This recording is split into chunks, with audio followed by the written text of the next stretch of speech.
His eyes were open several seconds before the alarm was supposed to go off. Beside him, his wife touched his arm. He knew what she was going to say. "Are we still going?" she asked. "Yes," he said, and he felt her fingers grip his arm even more tightly. "You're certain we can get on the spaceship without anyone noticing? They'll think it's just another test flight. Nobody will be checking." "I'm afraid," she said. "So am I, but we'll be safe." "You're sure we don't need anything else with us?" "No. I put all the supplies we'll need on the spaceship.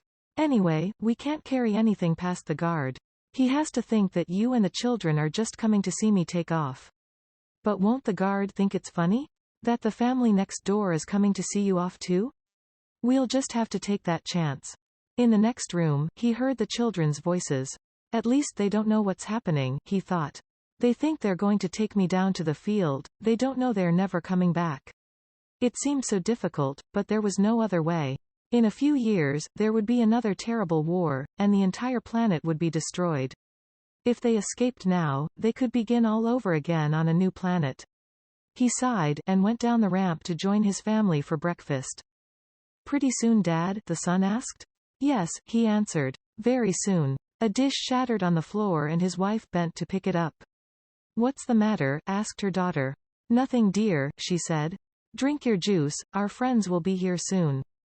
Outside, the bell sounded, and he saw the other family waiting for them by the ground car. He turned to his wife. "Should we lock the house?" "Does it matter?" she replied, turning away. The two families rode in silence, through the deserted streets. At the entrance to the field, he warned, "Remember, not a word from any of you." The guard recognized him as the chief test pilot for the new spaceship. "My family and some friends are coming down to watch me take off," he told the guard. "That's fine," the guard replied, and waved them through. As they hurried to the spaceship, he stopped a moment to look back. Then he leaned down and picked up some dirt. "Goodbye," he whispered, putting it in his pocket. The elevator rose and then came to a stop. The doors opened, and they all scrambled into the spaceship. The children gasped when they saw how high up they were. "Shouldn't we tell them now?" asked his wife. "Shouldn't we let them know it's their last look?" "Yes," he said. "Go ahead and tell them." As he touched a switch, deep in the spaceship a spark ignited the rockets. He reached his trembling hand toward the control button and saw that they were all staring at him. He pressed it. The ship quivered for a second, and then they felt it rush up into the air.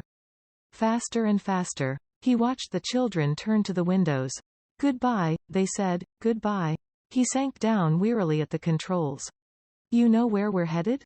his friend asked. He leaned over the chart and pointed to a planet, far away in another part of space. "Yes," he replied. "That small one over there. The one near that moon." "This one, third from the sun?" "That's right," he said. "The 1/3 from the sun. I call it Earth."